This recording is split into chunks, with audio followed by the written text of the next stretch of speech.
Hello friends, आपका study.com में आपका स्वागत है। आज हम लोग पढ़ेंगे हिस्ट्री का टॉपिक मुग़ल काल। प्लीज़ इस चैनल को सब्सक्राइब करें और ज़्यादा से ज़्यादा अपने फ्रेंड्स के साथ इस वीडियो को शेयर करें। आज हम पढ़ रहे हैं मुग़ल काल। मुग़ल काल के कितने राजा हैं? बाबर, हुमायूं, अकबर, जहांगीर, शाहजहाँ, औरंगजेब। बाबर का सन क्या है? 1526 से 1530 और इसका मकबरा का बना हुआ है काबुल, अफ़गानिस्तान के अंदर।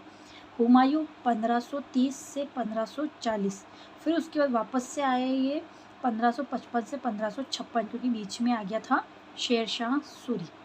इसका मकबरा बना हुआ है दिल्ली के अंदर।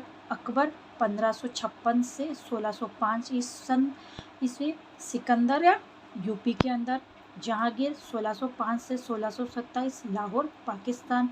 शाहजहाँ 1627 से 1658 आगरा, यूपी के अंदर। औरंगजेब 1658 से 1707 औरंगाबाद, महाराष्ट्र। इधर यहाँ पे इनके मकबरे बने हुए हैं। अब पहला हम लोग पढ़ेंगे बाबर।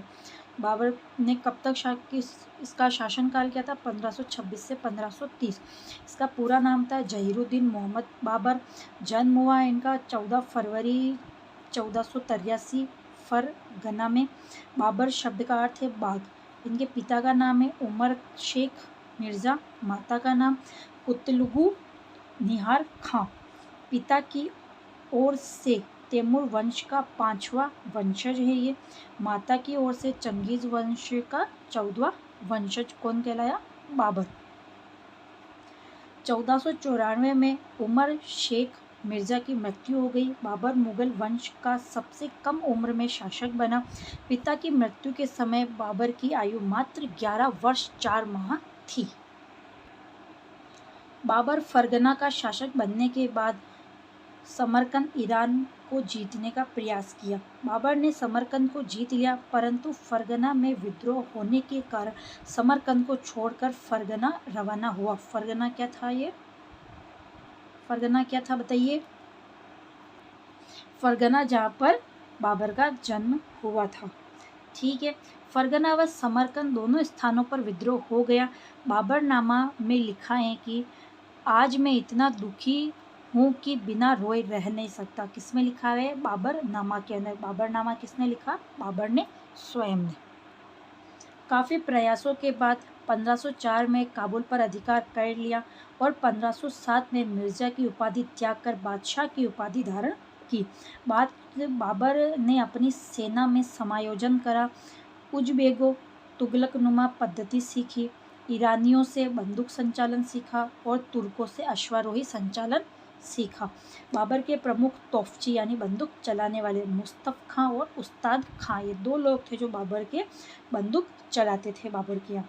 बाबर के भारत पर प्रारंभिक 4 आक्रमण हुए।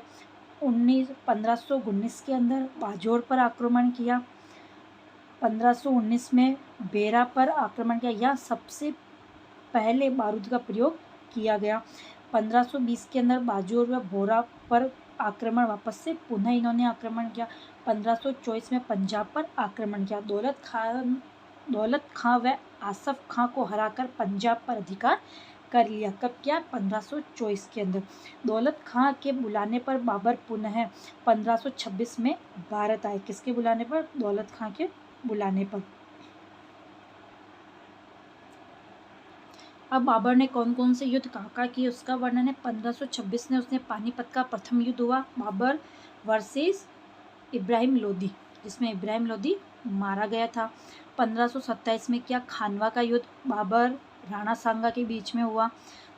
1528 में चंदेरी का युद्ध हुआ, बाबर और मोदिनी राय के बीच में। 1529 के अंदर गागरा का युद्ध हुआ, बाबर और मोहम्मद लोदी के बीच में। 1530 में बाबर की मृत्यु हो गई।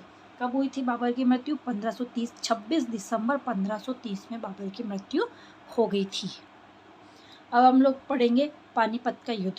पानीपत का प्रथम युद्ध 21 अप्रैल 1526 में हुआ, इब्राहिम लोदी और बाबर के मध्य। बाबर द्वारा तुलुगमा पद्धति का प्रयोग किया गया। युद्ध में मरने वाला एकमात्र शासक इब्राहिम लोदी सुल्तान बाबर को कलंदर यानी सिक्के बांटने के कारण कहा गया। बाबर को कलंदर, कलंदर का मतलब सिक्के बांटने के कारण इसका नया नाम क्या था, कलंदर रखा गया। ये अगला है राणा सांगा और बाबर के मध्य हुआ बयाना का युद्ध, खानवा का युद्ध। बयाना का युद्ध 16 फरवरी 1527 में राणा सांगा जीता और बाबर हार गया था। खानवा का युद्ध 17 मार्च 1527 में हुआ। खानवा रूपवास तहसील भरतपुर, अभी कहाँ है, भरतपुर के अंदर। राणा सांगा का सहयोग सभी हिंदू राजाओं ने दिया। इस नीति को पाती पर्वन नीति कहते हैं। कौन सी नीति को, इस नीति को पाती पर्वन नीति कहा जाता है। इसमें सहयोगी राजा कौन कौन थे जिन्होंने बाबर का साथ दिया था, मारवाड़ राव गंगा और मालदेव, आमेर के पृथ्वीराज कच्छावा, डूंगरपुर उदय सिंह, बीकानेर कल्याण सिंह, मेवात में हसन खां मेवाती, सादड़ी का जाला अज्जा, नागौर का खानजादा, जालोर अखेराज देवड़ा। ये जो राजा थे इन्होंने किसका साथ दिया था, बाबर का सहयोग किया था। बाबर की सेना ने राजपूतों से लड़ने से इनकार कर दिया था। बाबर की सेना ने बोला कि हम राजपूतों के साथ युद्ध नहीं कर सकते। बाबर ने 3 प्रलोभन दिए, एक शराब के पात्र तुड़वा दिए गए।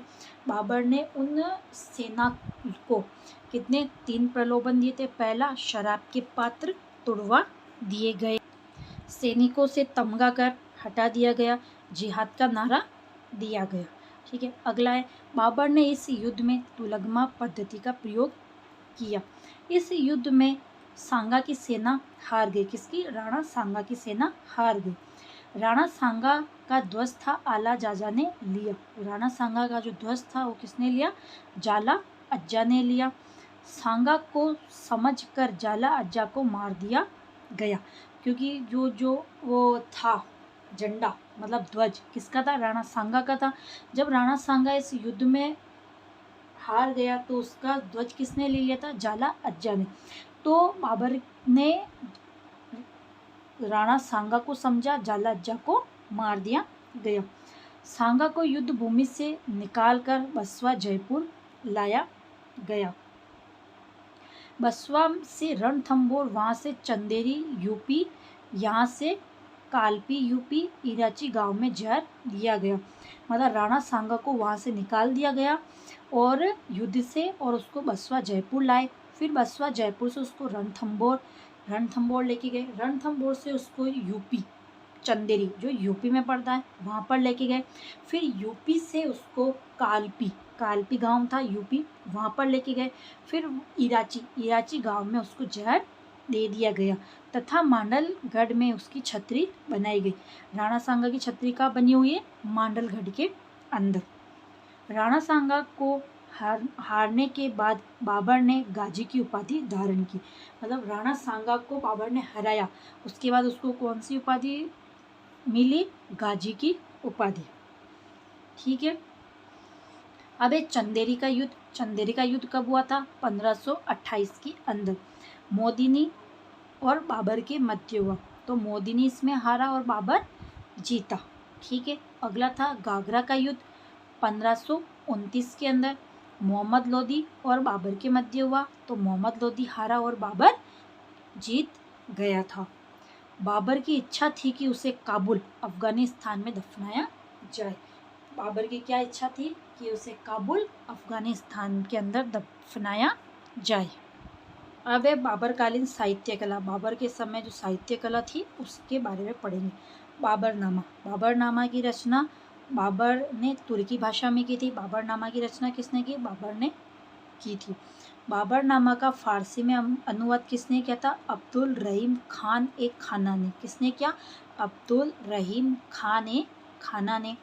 इसे तुजुक ए बाबरी फारसी में कहते हैं। किसे कहते हैं, बाबरनामा की रचना किसने की, बाबर में। कौन सी भाषा, तुर्की भाषा के अंदर। बाबरनामा का फारसी में अनुवाद किसने किया, अब्दुल रहीम खान ए खाना ने किया। और इसे तुजुक ए बाबरी कौन सी भाषा में कहा जाता है, फारसी भाषा में कहते हैं। बाबरनामा का अंग्रेजी में अनुवाद किसने किया, मैडम बेबरिज ने किया। किसने किया, मैडम बेबरिज रेज़ ने किया। इसमें मेमोरी ऑफ बाबर कहा जाता है। किससे कहा? बाबरनामा को क्या कहा गया? मेमोरी ऑफ बाबर कहा जाता है। मतलब बाबर की जो याद थी पुरानी, पूरा जीवन, उसे क्या कहा? मेमोरी ऑफ बाबर कहा गया।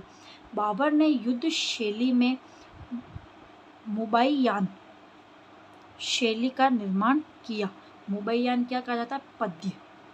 बाबर ने युद्ध शैली के अंदर मुबैयान यानी पद्य शैली का निर्माण किया गया। अब हम लोग बढ़ेंगे बाबर कालीन स्थापत्य कला के बारे में। चार बाग पद्धति का आविष्कार किया गया। चार बाग पद्धति का मतलब क्या होता है? बीच में महल और उसके चारों तरफ बगीचा होता है, उसे क्या बोलते हैं? चार बाग पद्धति का आविष्कार किसने किया? बाबर ने। 3 मस्जिद बनाई। काबुली मस्जिद पानीपत हरियाणा के अंदर है, बाबरी मस्जिद अयोध्या यूपी के अंदर है, और जामा मस्जिद संभल यूपी के अंदर है। कितनी मस्जिद बनाई? 3 मस्जिद, काबुली मस्जिद, बाबरी मस्जिद और जामा मस्जिद। ठीक है। बाबर ने भारत को कारीगरों का देश कहा तथा आंधी तूफानों का देश कहा। बाबर ने क्या कहा? भारत को कारीगरों का देश। उसने कारीगरों का देश क्यों कहा? उसने कारीगरों का देश इसलिए कहा क्योंकि यहाँ के लोग बहुत अच्छा निर्माण कार्य करते थे। इसलिए बाबर ने भारत को कारीगरों का देश कहा तथा आंधी तूफानों का देश कहा। बाबरनामा में लिखा है कि भारत में भारतीयों की शक्ल अच्छी नहीं है परंतु वेतन अच्छा है। बाबरनामा में बाबर ने क्या लिखा? कि भारत में भारतीयों की शक्ल अच्छी नहीं है परंतु वेतन अच्छा है। ये हमने पढ़ा, आज तक यहीं पढ़ेंगे। बाबर पढ़ा, कल हम लोग पढ़ेंगे हुमायूं के बारे में। ठीक है। आपको अगर वीडियो अच्छी लगी हो तो प्लीज़ इसे लाइक और सब्सक्राइब ज़रूर करें। Thank you.